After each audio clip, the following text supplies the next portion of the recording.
এই বর্ষার সন্ধ্যায় বাইরে ঝমঝম করে বৃষ্টি আর ঘরে যদি এরকম গরমা গরম চিংড়ির চপ সাথে ভূতের গল্প থাকে তাহলে ব্যাপারটা কেমন হয়।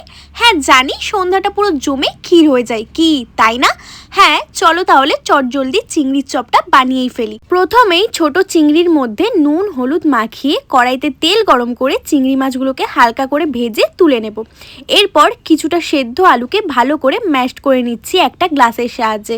মোটামুটি ম্যাশড হয়ে গেলে আর আলুটাও ঠান্ডা হয়ে এলে এবার হাত দিয়ে চটকে মেখে রেখে দেবো আলুটাকে। আর এই দিকে চপের জন্য কিছু মশলা, যেমন বেশ কিছুটা আদা লঙ্কা রসুন থেতো করে নিয়েছি। চপের মশলা কিন্তু পেস্টের থেকে থেতো করলেই স্বাদ বেশি লাগে। এরপর চিংড়ি ভাজার তেলে থেতো করা মশলাটা দিয়ে একটু নাড়িয়ে দিয়ে দিয়েছি পরিমাণ মতো নুন, একটু হলুদ গুঁড়ো আর অল্প জল, যাতে মশলাটা পুড়ে না যায়।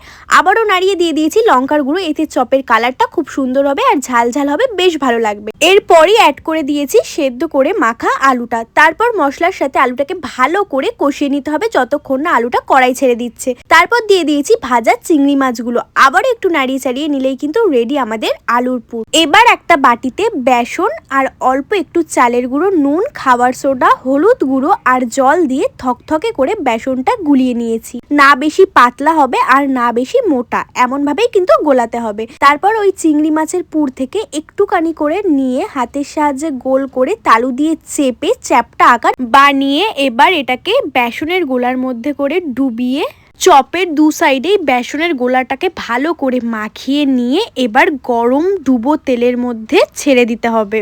উল্টে পাল্টে লাল লাল করে চপগুলো ভেজে নেব। এবার তোমরা বলো তো, এমন চিংড়ির চপ এক পিসের দাম তোমাদের এলাকায় কত করে? আর তোমরা যারা যারা আমার মতো বৃষ্টির সন্ধ্যায় চপ মুড়ি খেতে ভালোবাসো তারা অবশ্যই কিন্তু কমেন্টে একটা করে লাভ দিয়ে যেও। ও হ্যাঁ, তোমাদের কাছে যদি কোনো সত্যিকারের ভূতের গল্প বা কোনো রকম এক্সপিরিয়েন্স জানা থাকে তাহলে কিন্তু সেটাও কমেন্ট বক্সে শেয়ার করতে পারো, দেখবো কারটা কত ভয়ঙ্কর হয়।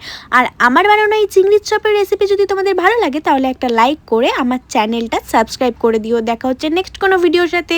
ততক্ষণের জন্য সবাই ভালো থেকো, সুস্থ থেকো, টাটা।